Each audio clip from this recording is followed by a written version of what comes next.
आज की फिल्म शुरू होती है एना नाम की एक लड़की से जिसके हाथ में एक रहस्यमयी चाबी है। तभी एना को अपने घर के बाहर अजीब आवाज सुनाई देती है। जब एना बाहर जाकर देखती है तो उसका भाई बाहर बैठा हुआ होता है, लेकिन बेचारा भाई कैंसर का मरीज था और जल्द ही उसकी टिकट कटने वाली थी। एना यह बात जानती थी, इसीलिए बेचारी दिन रात भाई का ख्याल रखती थी। किसी को भी ये दोनों अपने घर नहीं आने देते थे, क्योंकि इस घर में छुपे हैं कई डार्क सीक्रेट्स। एना का दिमाग पिछले कई सालों से ट्रैफिक जाम में फंसा पड़ा है, यानी उसे ऐसी बीमारी है कि 24 घंटे टेंशन में रहती है। और मजे की बात यह है कि एना ने पिछले 10 सालों से घर के बाहर कदम तक नहीं रखा, क्योंकि मैडम को लगता है कि बाहर जाते ही गेम ओवर हो जाएगा। एना के घर पर उसके भाई की वकीलनी आती है। असल में एना का भाई मरने से पहले अपनी सारी प्रॉपर्टी एना के नाम करवाना चाहता था, इसलिए एना इमोशनल हो जाती है। तभी एक डिलीवरी बॉय भी आ जाता है जिसका नाम डैन है, जो रोज एना के घर खाना डिलीवर करता था। अपने भाई के अलावा एना इस दुनिया में सिर्फ इस डिलीवरी बॉय से ही बात किया करती थी।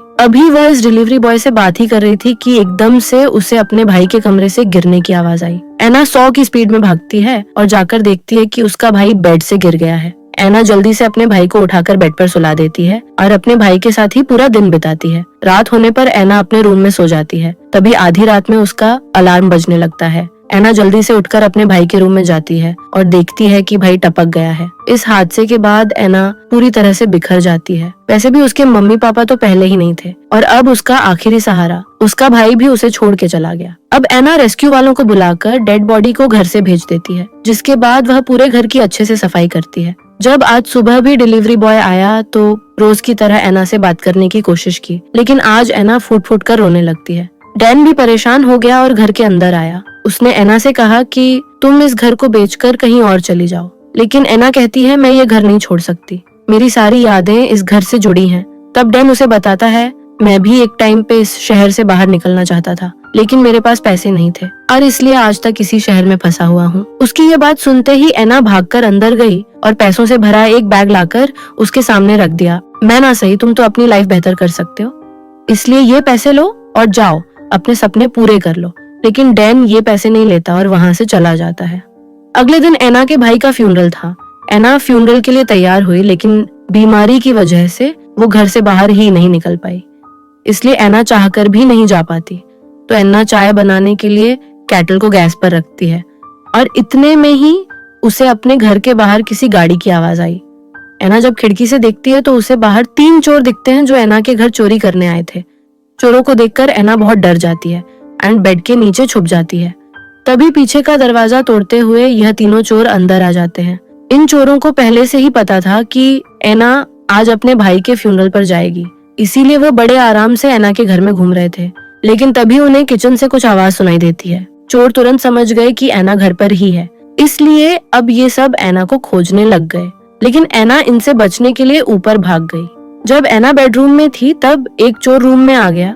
चोर के हाथ लगने से पहले ही एना सीढ़ियों से उतरकर दरवाजे पर आ जाती है, लेकिन अपनी बीमारी की वजह से बाहर नहीं जा पाती और चोर उसे पकड़ लेते हैं। उसे सोफे पर बिठाकर पूछते हैं आखिर तुम भागी क्यों नहीं? तो एना कहती है कि मैं डर गई थी। खैर, इन्हें एना से नहीं उसके पैसे से मतलब था, जिसे ये लोग फिर से ढूंढने लगे। बट बैग तो सामने टेबल पर ही पड़ा था, लेकिन चोरों का ध्यान ही नहीं गया। एक चोर लगातार एना पर नजर रखने के लिए उसके सामने था। तब एना उस चोर को बताती है, चोर भाई आपको पता है मैं अपनी बीमारी की वजह से पिछले 10 सालों से कभी भी बाहर नहीं गई।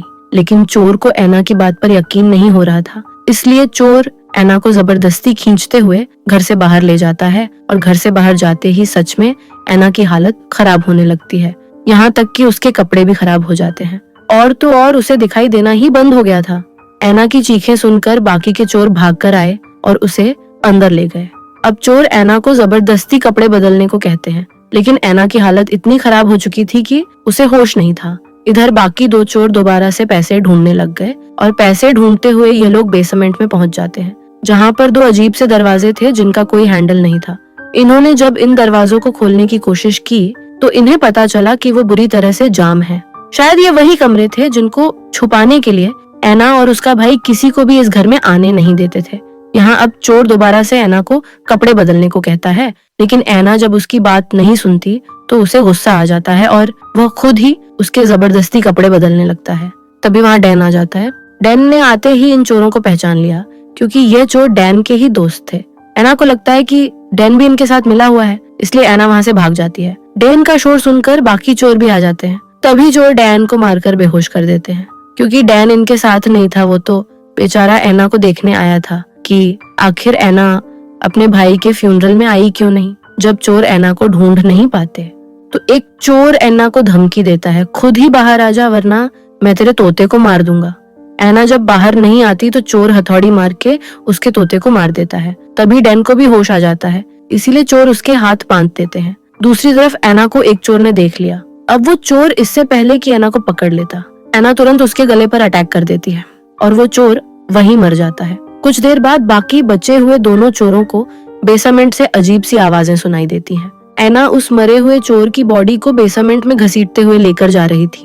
अब चोर जब आवाज को फॉलो करते हुए बेसमेंट की तरफ जाते हैं तो उन्हें फ्लोर पर खून नजर आता है, जिसका पीछा करते करते ये लोग अपने दोस्त की लाश तक पहुंच जाते हैं। ये मरा हुआ चोर एक चोर का भाई था और अपने भाई की मौत से वो चोर पूरी तरह टूट जाता है और वो अपने भाई की मौत का बदला लेने की ठान लेता है।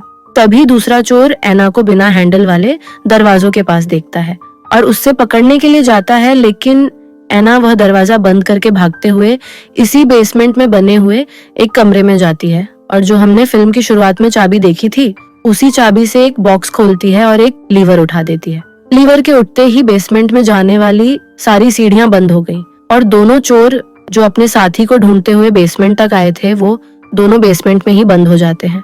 अब यह दोनों चोर बेसमेंट में कैद होकर पागल हो चुके थे और किसी तरह यहाँ से निकलने की कोशिश कर रहे थे। वो उस भारी से लोहे के दरवाजे को तोड़ने की कोशिश करते हैं, ये जानते हुए कि यह दरवाजा उनसे नहीं टूटेगा। तभी एना डैन के पास जाती है। डैन उसे माफी मांगता है और कहता है कि इस सब में मेरा हाथ नहीं, इनमें से सिर्फ एक ही मेरा दोस्त है और उसे ही मैंने तुम्हारे पैसे के बारे में बता दिया था। मैंने ये कभी नहीं सोचा था कि ये लोग पैसे चुराने आएंगे। अब क्योंकि डैन की वजह से ही ये चोर आए हैं, इसलिए एना ने उसकी उंगली तोड़ी और उसके बंधे हुए हाथों के साथ ही उसे बेसमेंट में धकेल दिया। इतनी ऊंचाई से गिरने की वजह से उसका पैर टूट जाता है। वह दर्द से चिल्ला रहा था। इसके बाद एना बेसमेंट के दरवाजे बंद करने के बाद एक सीक्रेट रूम में पहुंच जाती है और वहां जाकर बेसमेंट की लाइव फुटेज देखने लग जाती है। उसने देखा कि डैन दर्द से तड़प रहा था। एक चोर उसके पैर को ठीक करने की कोशिश करता है लेकिन उसे ठीक नहीं कर पाता है। तब एना एक रिमोट कंट्रोल लेकर बेसमेंट के गेट के पास जाती है एंड इन लोगों से कहती है तुम्हारे पीछे 2 गेट हैं, जिनमें से एक के अंदर फर्स्ट एड किट रखी हुई है। ये कहते ही वह अपने रिमोट कंट्रोल से उन दरवाजों को खोल देती है।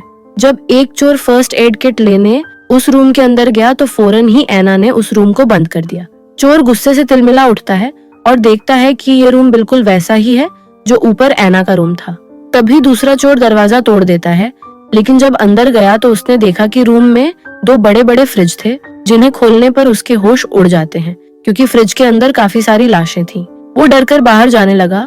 तभी पीछे से एना ने आकर उसके सर पर हथौड़ी दे मारी, जिससे उसका सर फट गया। अपने आप को बचाने के लिए उसने अब एना के ऊपर अटैक किया और एना का गला पकड़कर वो उसका गला दबाने लगा, लेकिन खून ज्यादा बहने लगा और वो वहीं मर गया। इसी बीच डैन भी इस फ्रीजर वाले रूम में आ जाता है और जब फ्रीजर खोल के देखता है तो वो भी लाशों को देखकर बहुत डर जाता है। इतनी ही देर में एना की लॉयर आ जाती है। वो एना को वसीयत देने के लिए आई थी। एना अपने आप को ढककर ऊपर आती है और ऐसा बिहेव करती है कि जैसे कुछ हुआ ही नहीं है, लेकिन फिर भी लॉयर को नीचे बेसमेंट से अजीबोगरीब आवाजें सुनाई देती हैं। लॉयर ने जब पूछा तो एना ने कहा शायद कोई जानवर होगा, जिस पर लॉयर भी उसकी बात मानकर वहां से चली गई। लॉयर के यहाँ से चले जाने के बाद एना बेसमेंट की सीढ़ियां खोल के बेसमेंट में जाती है और डैन को उस फ्रीजर वाले रूम में देखकर उसे बहुत गुस्सा आ जाता है। वो गुस्से में उसे उठाकर एक अलमारी में बंद कर देती है। ये अलमारी दरअसल एक सीक्रेट दरवाजा था, जिस दरवाजे से डैन एक दूसरे रूम में आ गया जहाँ पे उसका साथी बंद था। इस रूम के अंदर एक ऐसा शीशा लगा हुआ था जिसके दूसरी तरफ से एना इन दोनों को देख सकती थी। एना जाकर उस शीशे के सामने बैठ जाती है। यह लोग एना को नहीं देख सकते थे। चोर को इस शीशे के बारे में पता चल जाता है। गुस्से में वह इस शीशे को तोड़ने की जब कोशिश करता है तो एना बताती है कोई फायदा नहीं, ये शीशा नहीं टूटेगा क्योंकि ये बुलेट प्रूफ है। उसके बाद एना चोर से कहती है तुम अलमारी में पड़ी हुई शर्ट निकाल कर पहन लो। चोर भी क्या करता, इस टाइम वह उसकी कैद में था। एना के कहने पर वह अब अलमारी से शर्ट निकाल कर पहन लेता है। यहाँ हमें पता चलता है कि असल में एना और उसका भाई साइकोपैथ थे। वह लोगों को ड्रग्स देकर इस कमरे में जानबूझकर लेकर आते थे और फिर अलमारी के जरिए एना का भाई इस कमरे में आकर उनको मार दिया करता था और शीशे के पीछे बैठकर एना यह सब देखकर मजे लेती थी। तभी चोर एना से पूछता है, आखिर हमें यहाँ पर क्यों कैद किया है? ये कमरा तुमने क्यों बनाया है और तुमने मुझे किसकी शर्ट पहनाई है? तब एना उन्हें अपने पास्ट की कहानी बताती है। जब मैं बहुत छोटी थी तब मेरे ही डैड ने मेरे साथ गलत किया और जब ये बात मेरे भाई को पता चली तो उसका खून खौल उठा। गुस्से में उसने डैड का गला दबाया और वहीं उसका खेल खत्म कर दिया। मैं अपने डैड की मौत से बहुत ज्यादा खुश हुई और जब मेरे भाई को पता चला कि मैं बहुत खुश हुई तो उस दिन के बाद से मेरे भाई ने ऐसे लोगों को बहला फुसलाकर यहाँ लाना शुरू कर दिया जो लड़कियों या बच्चियों के साथ गलत किया करते थे। इस अलमारी के जरिए मेरा भाई आकर उन्हें मेरे डैड की शर्ट पहनाकर उनका गला दबाकर मार देता था और मैं उन्हें यहीं से बैठकर देखती थी। उन्हें देखकर मुझे ऐसा ही लगता था कि जैसे मेरा भाई मेरा बदला लेने के लिए मेरे डैड को मार रहा है। ये सारी कहानी सुनकर चोर एना और उसके भाई को पागल कह देता है और यह सुनकर एना को गुस्सा आ जाता है। एना कहती है, उन्होंने जो किया ठीक किया, उन्होंने दरिंदों को बस सजा दी है। अब क्योंकि चोर ने उसे और उसके भाई को पागल कहा, इसीलिए एना डेन से कहती है कि वहाँ ड्रॉ में एक गन पड़ी है, उसे उठाकर इसे मार डालो। इससे पहले कि डेन गन उठाने जाता, चोर डेन को धक्का देकर उस गन को उठा लेता है। वो अब इस गन से डेन को मारने ही वाला था कि तभी एना चोर से कहती है, तुम डेन को नहीं अपने आप को मारोगे क्योंकि तुम जानते हो कि तुम्हारे भाई की मौत के जिम्मेदार तुम खुद हो और अगर तुम अपने भाई का बदला लेना चाहते हो तो तुम्हें अपने आप को मारना होगा। शुरू में चोर उसकी बातों में आ गया और उसने सुसाइड करने की भी कोशिश की, लेकिन जल्द ही चोर होश में आ जाता है और अपने आप को मारने के बजाय गन दोबारा डेन पे तान देता है।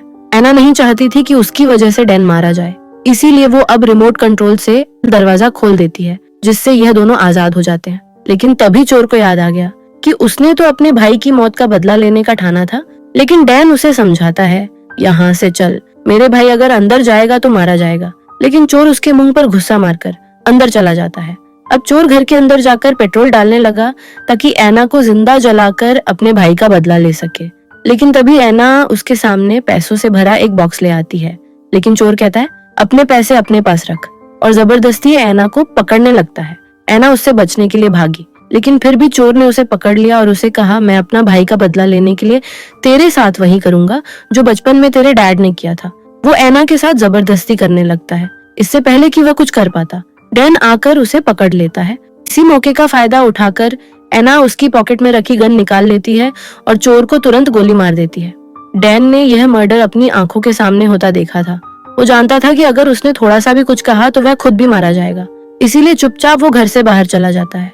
डैन के यहाँ से जाने के बाद एना भी इस घर से निकलने का डिसाइड करती है और आज 10 सालों में पहली बार वो घर से निकलने के बाद अपने आप को अच्छा फील करती है और आज के दिन से ही उसकी बीमारी ठीक हो जाती है।